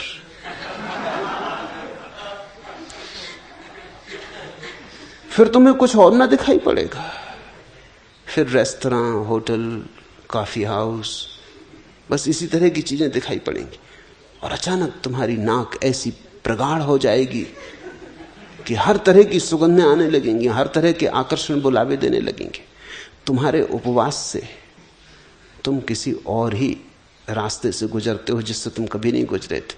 कहने मात्र को एमजी रोड है। जब तुम भरे पेट से गुजरते हो तब बात और, जब तुम कपड़े खरीदने गुजरते हो तब बात और। जो पुरुष अपनी पत्नी से तृप्त है वो भी गुजरता है तो बात और, जो अपनी पत्नी से तृप्त नहीं वो भी उसी रास्ते से गुजरता है, लेकिन तब रास्ता और। क्योंकि दोनों को देखने का ढंग और, दोनों की आकांक्षा और। तुम जो चाहते हो उससे तुम्हारा जगत निर्मित होता है। हम सब एक ही जगत में नहीं रहते, हम सब अपने अपने जगत में रहते। यहां जितने मनुष्य हैं, जितने मन हैं, उतने जगत हैं। उसी जगत की बात हो रही, तुम ख्याल रखना, नहीं तो अक्सर भ्रांति होती है। पूर्व के इन मनीषियों के वचन से बड़ी भ्रांति होती। लोग सोचते हैं जगत कल्पना, तो अगर हम शांत हो गए तो ये मकान समाप्त हो जाएगा, ये वृक्ष खो जाएंगे। तो तुम समझे नहीं, जगत का अर्थ होता है तुम्हारे मन से जो कल्पित है उतना खो जाएगा, जो है वो तो रहेगा। सच तो यह है कि जो है वो पहली दफे दिखाई पड़ेगा। तुम्हारे मन के कारण वो तो दिखाई ही नहीं पड़ता था, तुम तो कुछ का कुछ देख लेते थे। तुम जो देखने के लिए आतुर थे वही तुम्हें दिखाई पड़ जाता था। तुम्हारी आतुरता बड़ी सृजनात्मक है, उसी सृजनात्मकता से सपना पैदा होता, कल्पना पैदा होती। मई अनंत महाबोधो विश्वम नाम कल्पना। तुम्हारा विश्व तुम्हारी कल्पना है। तुम्हारे पड़ोसी का विश्व जरूरी नहीं कि तुम्हारा ही विश्व हो। दो व्यक्ति एक ही जगह बैठ सकते हैं और दो अलग दुनियाओं में। एक सिनेमा घर में मुल्ला नसरुद्दीन और उसकी पत्नी लगभग आधा समय तक आपस में ही बातें करते रहे। उनके पास बैठे दर्शकों को यह बड़ा बुरा लग रहा था। एक दर्शक ने मुल्ला नसरुद्दीन से के पीछे जो बैठा था कहा, क्या तोते की तरह टाएं टाएं लगा रखी, कभी चुप ही नहीं होते। इस पर मुल्ला बिगड़ गया। उसने कहा, क्या आप हमारे बारे में कह रहे हैं? उस दर्शक ने कहा, जी नहीं, आपको कहां, फिल्म वालों को कह रहा हूं। शुरू से ही बकवास किए जा रहे हैं, आपकी दिलकश बातों का एक शब्द भी नहीं सुनने दिया।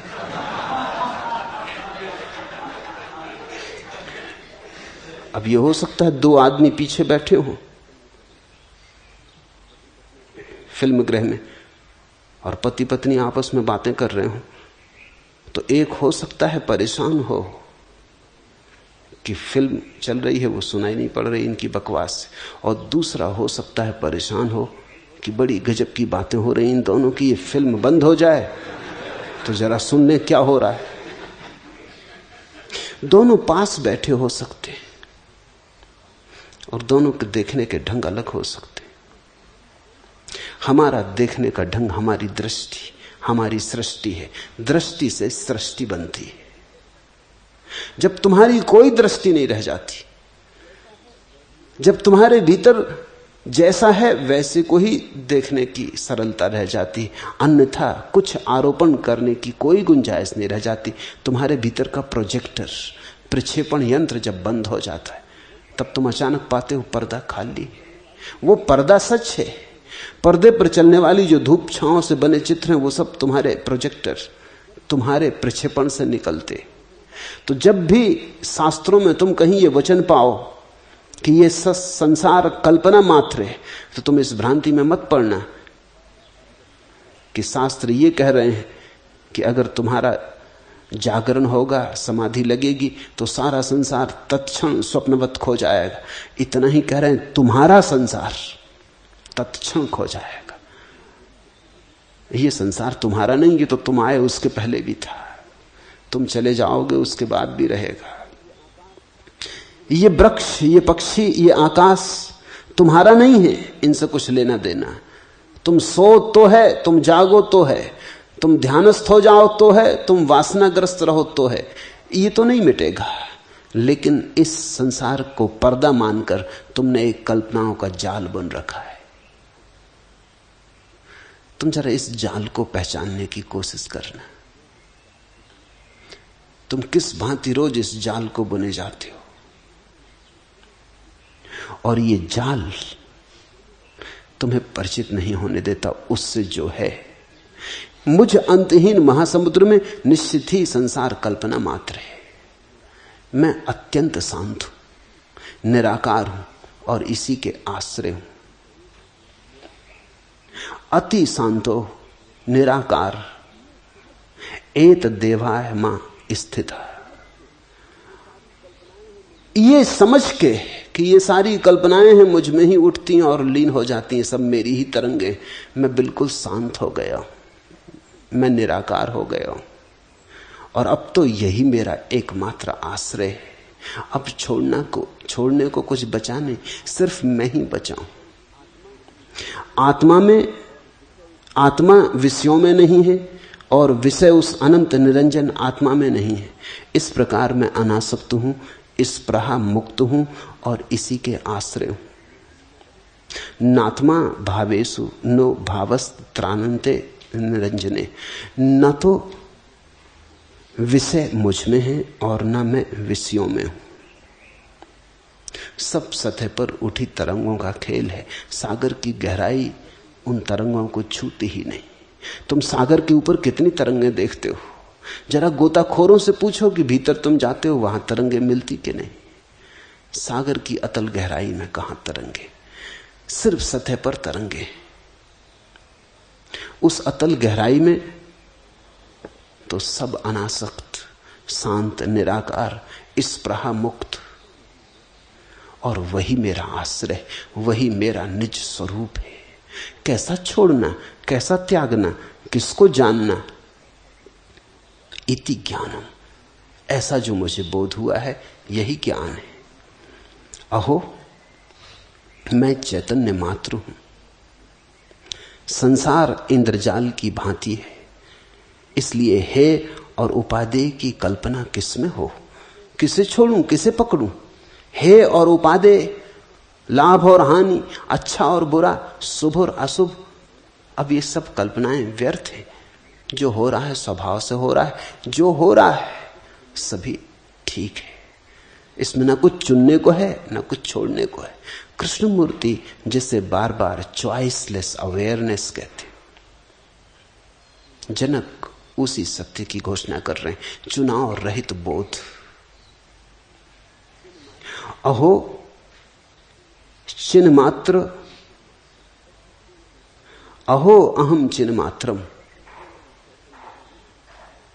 बस केवल चैतन्य हूं मैं, बस केवल साक्षी हूं। जगत इंद्रजालोपमम, और जगत तो ऐसा है जैसा जादू का खेल, इंद्रजाल। सब ऊपर ऊपर भासता और है नहीं, प्रतीत होता और है नहीं। अतः मम ह्योपादे कल्पना कथम चाकुत्र, तो मैं कैसे कल्पना करूं कि कौन ठीक कौन गलत।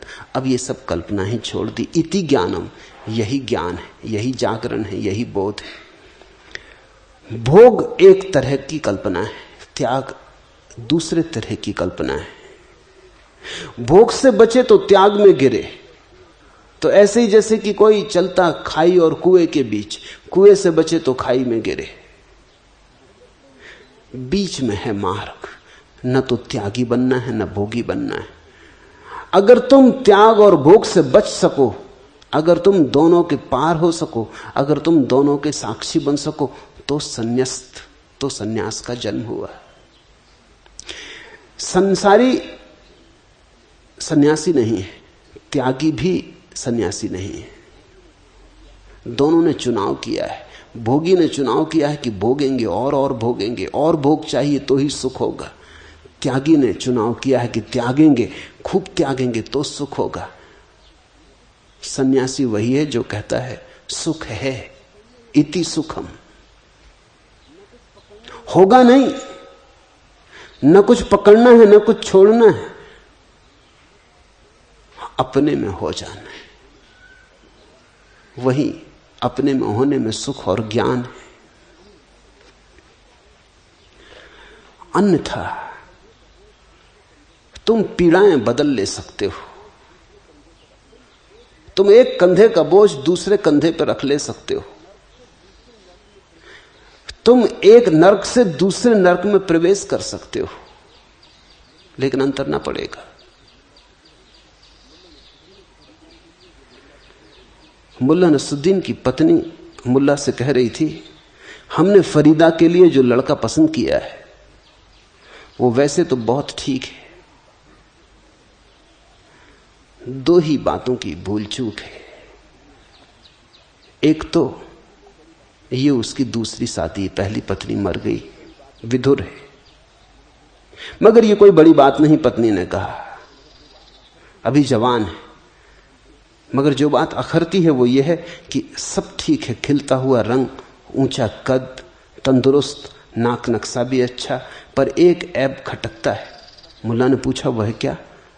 पत्नी ने कहा, लगता है तुमने ध्यान नहीं दिया, जब वह हंसता है तो उसके लंबे लंबे दांत बाहर आ जाते और वो कुरूप लगने लगता है। मुल्ला ने कहा, जी छोड़ो भी, फरीदा से विवाह तो होने दो, फिर उसे हंसने का मौका ही कहां मिलेगा।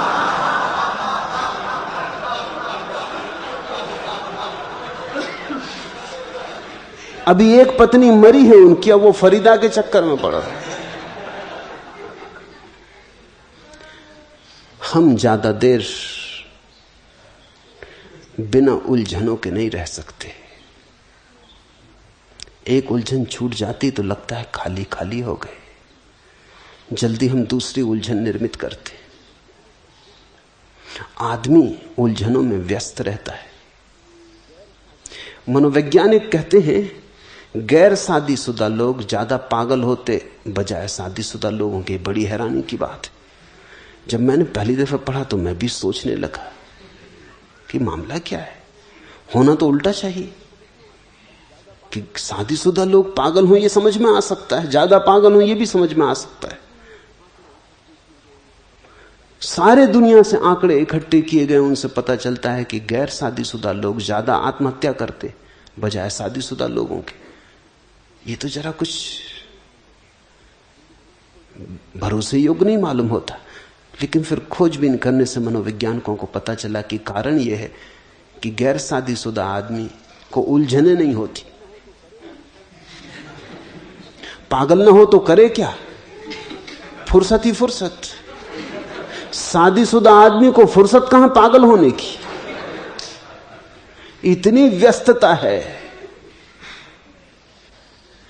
एक मनोवैज्ञानिक खोजबीन कर रहा था कि किस तरह के लोग सर्वाधिक सुखी होते, और वो बड़े अजीब निष्कर्ष पे पहुंचा। वही लोग सर्वाधिक सुखी मालूम होते हैं जिनको इतनी भी फुर्सत नहीं कि सोच सकें कि हम सुखी हैं कि दुखी। इतनी फुर्सत मिली कि दुख शुरू हुआ। तुम राजनीतिज्ञों को बड़ा सुखी पाओगे, बड़े प्रफुल्लता से भरे हुए, गजरे इत्यादि पहने हुए भागे चले जा रहे हैं, और कारण को इतना ही है कि उनको इतना भी समय नहीं है कि वो बैठ के एक दफा सोच लें, पुनर्विचार करें कि हम सुखी हैं कि दुखी। इतना समय कहां,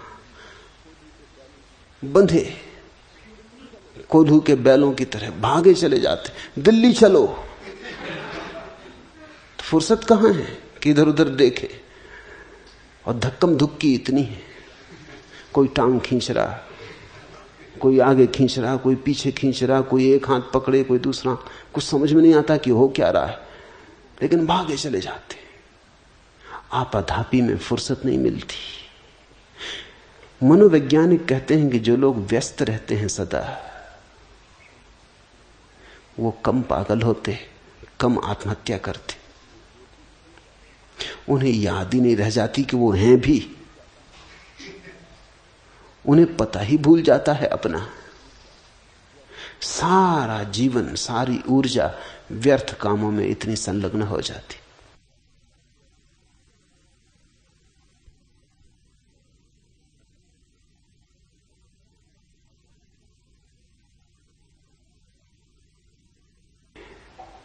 इसीलिए कभी कभी थोड़े बहुत दिनों के लिए चुप होकर एकांत में बैठ जाना शुभ है। वहां तुम्हें पता चलेगा कि अव्यस्त होने में तुम कितने बेचैन होने लगते हो। खालीपन कैसा काटता है। लोग मुझसे पूछते हैं कि लोग दुख को क्यों पसंद करते हैं, क्यों चुनते हैं। लोग दुख को पसंद कर लेते हैं खालीपन के चुनाव में। खालीपन से तो लोग सोचते हैं दुखी बेहतर, कम से कम सिरदर्द तो है, सिर में कुछ तो है, उलझने को कुछ तो उपाय है, कुछ करने की सुविधा तो है, लेकिन कुछ भी नहीं। और जो आदमी खाली होने को राजी नहीं, वो कभी स्वयं तक पहुंच नहीं पाता, क्योंकि स्वयं तक पहुंचने का रास्ता खाली होने से जाता है, रिक्त शून्यता से जाता है। वही तो ध्यान है, या कोई और नाम दो, वही समाधि है। जब तुम थोड़ी देर के लिए सब व्यस्तता छोड़ के बैठ जाते हो किनारे पर, नदी की धार से हटके, नदी बहती तुम देखते, तुम कुछ भी करते नहीं। उन्हीं क्षणों में धीरे धीरे साक्षी जगेगा। लेकिन साक्षी के जगने के पहले शून्य के रेगिस्तान से गुजरना पड़ेगा। वो मूल्य है जिसने चुकाने की हिम्मत न की, वो कभी साक्षी नहीं हो पाएगा। थोड़ा दूर होना जरूरी है। हम चीजों में इतने ज्यादा खड़े हैं कि हमें दिखाई नहीं पड़ता कि हम चीजों से अलग हैं। थोड़ा सा फासला, थोड़ा स्थान, थोड़ा अवकाश कि हम देख सकें हम कौन हैं, जगत क्या है, क्या हो रहा हमारे जीवन का। थोड़े थोड़े खाली अंतराल तुम्हें आत्मबोध के लिए कारण बन सकते हैं। उन्हीं अंतरालों में तुम्हें थोड़ी थोड़ी झलक मिलेगी, अहो मैं चैतन्य मात्र हूं। व्यस्तता में तो तुम्हें कभी पता ना चलेगा। व्यस्तता का तो मतलब है वस्तुओं से उलझे, और से उलझे, अन्न से उलझे। जब तुम अव्यस्त होते हो, अनऑक्युपाइड, जब तुम किसी से भी नहीं उलझे, तब तुम्हें अपनी याद आनी शुरू होती, स्वयं का स्मरण होता। अहो मैं चैतन्य मात्र हूं। संसार इंद्रजाल की भांति है, और तब तुम्हें पता चलता है कि तुम्हारी सारी व्यस्तता बचपना खेल है। धन कमा रहे हो, धन के ढेर लगा रहे हो, क्या मिलेगा? बड़े से बड़े पद पर पहुंच जाओगे, क्या पाओगे? सफल आदमियों से असफल आदमी तुम कहीं और खोज सकते हो। जो सफल हुआ वो मुश्किल में पड़ा। सफल होकर पता चलता है अरे ये तो जीवन हाथ से गया, और हाथ तो कुछ भी ना लगा। कहते हैं सिकंदर जब भारत आया तो एक कमरे में चला गया, एक तंबू में चला गया और रोने लगा। उसके सिपहसालार उसके सेनानी बड़े चिंतित हो गए। उन्होंने कभी सिकंदर को रोते नहीं देखा था। उसे कैसे व्यवधान दें, कैसे बाधा डालें, यह भी समझ में नहीं आता था। फिर किसी एक को हिम्मत करके भेजा। उसने भीतर जाके सिकंदर को पूछा, आप रो क्यों रहे? और विजय के क्षण में, अगर हार गए होते तो समझ में आता था कि आप रो रहे हैं, विजय के क्षण में रो रहे हैं, मामला क्या है? पौरस रोए समझ में आता है, सिकंदर रोए, ये तो घड़ी उत्सव की है। सिकंदर ने कहा, इसलिए तो रो रहा हूं, अब दुनिया में मुझे जीतने को कुछ भी ना बचा, मुझे जीत को कुछ भी ना बचा, अब मैं क्या करूंगा? शायद पौरुष ना भी रोया हो। कोई कहानी नहीं पौरुष के रोने की, क्योंकि पौरुष को तो अभी बहुत कुछ बचा है। कम से कम सिकंदर को हराना तो बचा है, अभी इसके तो दांत खट्टे करने, मगर सिकंदर के लिए कुछ भी नहीं बचा है। वो थर्रा गया, सारी व्यस्तता एकदम समाप्त हो गई। आ गया शिखर पर, अब कहां? अब इस शिखर से ऊपर जाने की कोई भी सीढ़ी नहीं है, अब क्या होगा? ये घबराहट सभी सफल आदमियों को होती। धन कमा लिया, पद पा लिया, प्रतिष्ठा मिल गई, लेकिन इतना करते करते सारा जीवन हाथ से बह गया। एक दिन अचानक सफल तो हो गए, और एक साथ ही उसी क्षण में पूरी तरह विफल भी हो गए। अब क्या हो? राख लगती है हाथ। व्यस्त आदमी आखिर में राख का ढेर रह जाता। अंगार तो बिल्कुल धक जाती या बुझ जाती। थोड़े थोड़े अव्यस्त क्षण खोजते रहना, कभी कभी थोड़ा समय निकाल लेना अपने में डूबने का, भूल जाना संसार को, भूल जाना संसार की तरंगों को, थोड़े गहरे में, अपनी प्रशांति में, अपनी गहराई में थोड़ी डुबकी लेना, तो तुम्हें भी समझ में आएगा। तभी समझ में आएगा किस बात को जनक कहते इति ज्ञानम, यही ज्ञान है। अहो मैं चैतन्य मात्र हूं। संसार इंद्रजाल की भांति है, इसलिए हे और उपादेय की कल्पना किसमें हो। अब मुझे न तो कुछ है न कुछ उपादेय है, न तो कुछ हानि न कुछ लाभ, न तो कुछ पाने योग्य, न कुछ डर की कुछ छूट जाएगा। मैं तो सिर्फ चैतन्य मात्र हूं। अहो, यही तो मुक्ति है।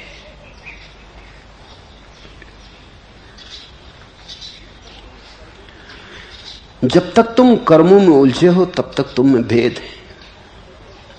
जैसे ही तुम साक्षी बने सब भेद मिटे। अपने अपने कर्मों का फल भोग रहा है हर।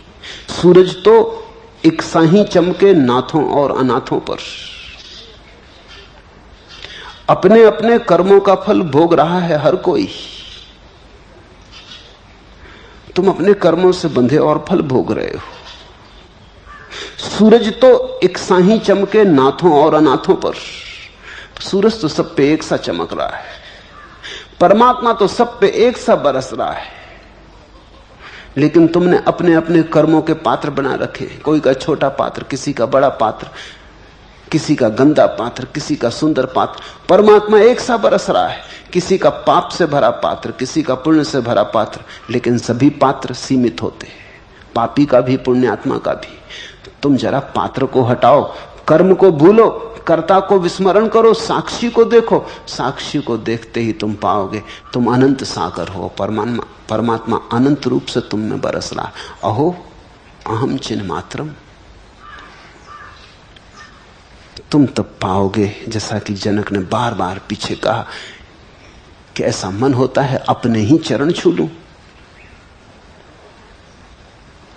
ऐसा धन्यभाग, ऐसा प्रसाद कि अपने को ही नमस्कार करने का मन होता है।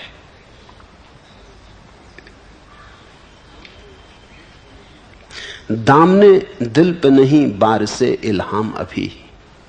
इश्क ना दिल रूपी दामन पर अगर दैवी वर्षा नहीं हो रही है तो इतना ही समझना कि प्रेम अभी कच्चा और भीतर की भावना अपरिपक्व। दामने दिल पे नहीं बार से इल्हाम अभी। अगर प्रभु का प्रसाद नहीं बरस रहा है तो ये मत समझना कि प्रभु का प्रसाद नहीं बरस रहा है, इतना ही समझना इश्क नापुख्ता अभी, अभी तुम्हारा प्रेम कच्चा।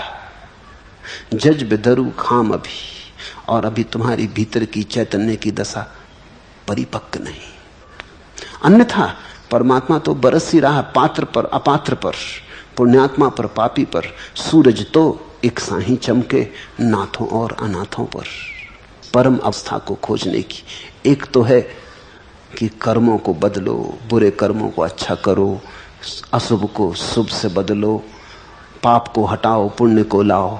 वो बड़ी लंबी विधि है और शायद कभी भी सफल नहीं हो सकती, क्योंकि वो तो इतने अनंत जन्मों के कर्म हैं, उनको तुम बदल भी ना पाओगे। वो तो धोखा है, वो तो पोस्टपोन करने की तरकीब है, वो तो मिथ्या है। फिर दूसरी विधि है, या कहनी चाहिए वस्तुतः तो एक ही विधि है, ये दूसरी विधि कि तुम सारे कर्मों के पीछे खड़े होकर साक्षी हो जाओ। तो तुम अभी हो सकते हो, इसी क्षण हो सकते हो। अष्टावक्र की महागीता का मौलिक सार इतना ही है कि तुम यदि चाहो तो अभी किनारे पर निकल जाओ और बैठ जाओ, अभी साक्षी हो जाओ।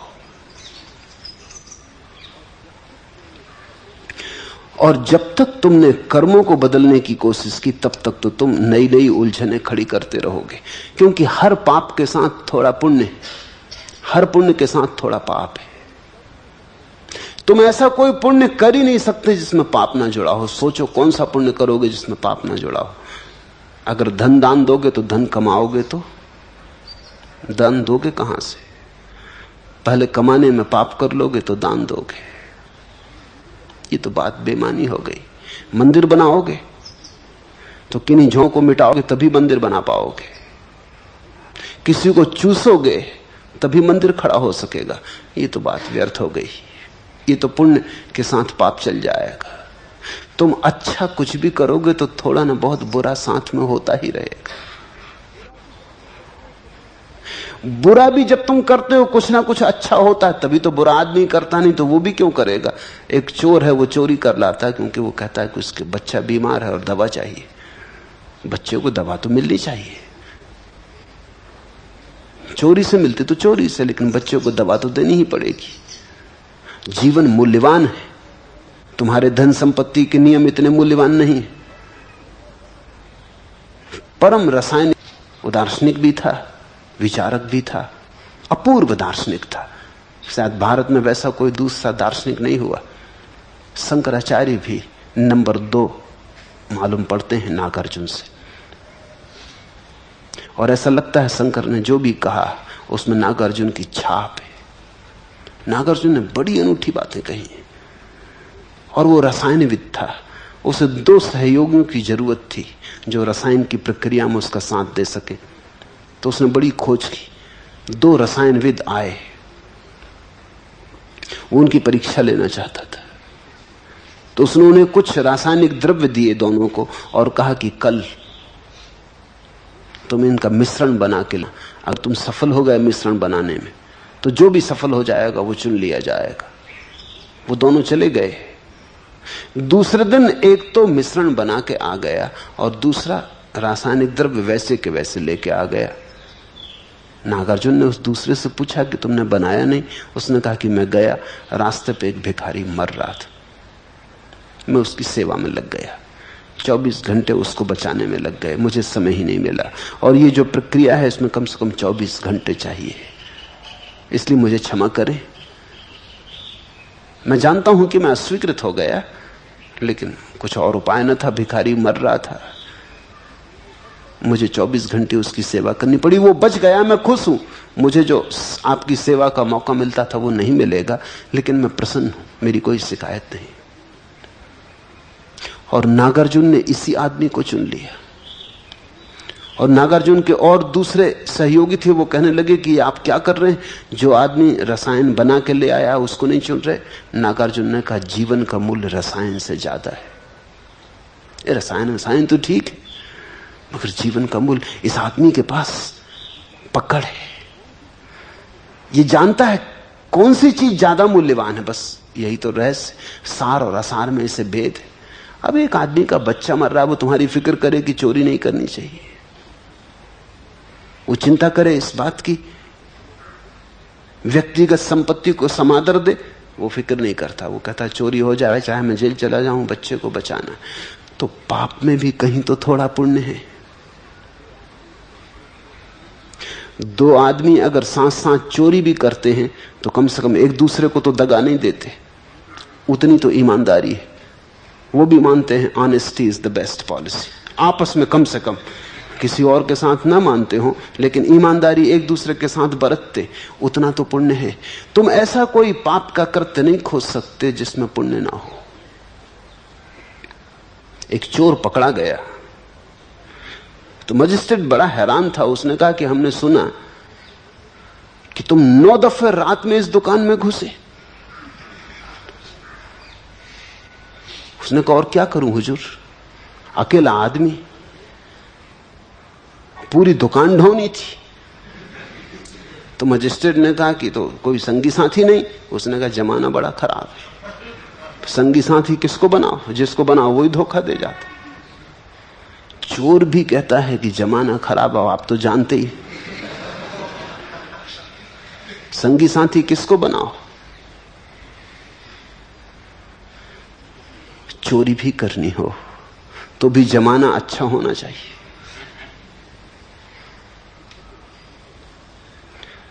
किसी को धोखा देना हो तो भी उस आदमी में इतनी, जिसको तुम्हें धोखा देना है, इतनी भलमनसाहत तो होनी चाहिए कि भरोसा करे।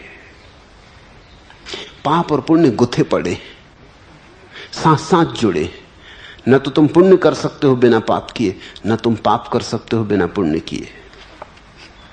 सुख न सहचर ही लुटेरा भी हुआ करता है, खुशी में गम का बसेरा भी हुआ करता है।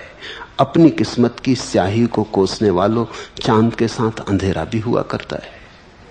वो सब जुड़े। इसलिए अगर तुम एक से बचना चाहोगे तो तुम ज्यादा से ज्यादा दूसरे को छिपा सकते हो, लेकिन दूसरे से भाग नहीं सकते। पाप पुण्य एक ही दो पहलू, सिक्का जाएगा तो पूरा जाएगा, आधा नहीं बचाया जा सकता, एक पहलू नहीं बचाया जा सकता। इसलिए अष्टावक्र और जनक के संवाद के बीच जो क्रांतिकारी सूत्र घटित हो रहा है वो साक्षी का है। तुम्हें न तो पाप छोड़ना न पुण्य छोड़ना, न तुम्हें पाप पकड़ना न पुण्य पकड़ना, तुम्हें पकड़ना छोड़ना छोड़ना, न पकड़ो न छोड़ो। तुम दोनों को दूर हट के खड़े हो जाओ, देखने वाले बनो, दृष्टा बनो, साक्षी बनो। अहो मम अहो अहम चिन्मात्रम जगत इंद्र जालोपमम अतः मम हेयोपदे कल्प। इसलिए जनक ने कहा मुझे तो कल्पना भी नहीं उठती कि कौन ठीक कौन गलत, अब तो सब ठीक या सब गलत। मैं जाल के बाहर खड़ा, चिन्ह मात्र, चिन्हमय रूप, केवल चैतन्य, केवल साक्षी। आप किससे कह रहे हैं त्याग की बात? वो कहने लगे आप किससे कह रहे हैं कि मैं ज्ञान को उपलब्ध हूं? इति ज्ञानम। हरिओम तत्सत। आज इतना ही।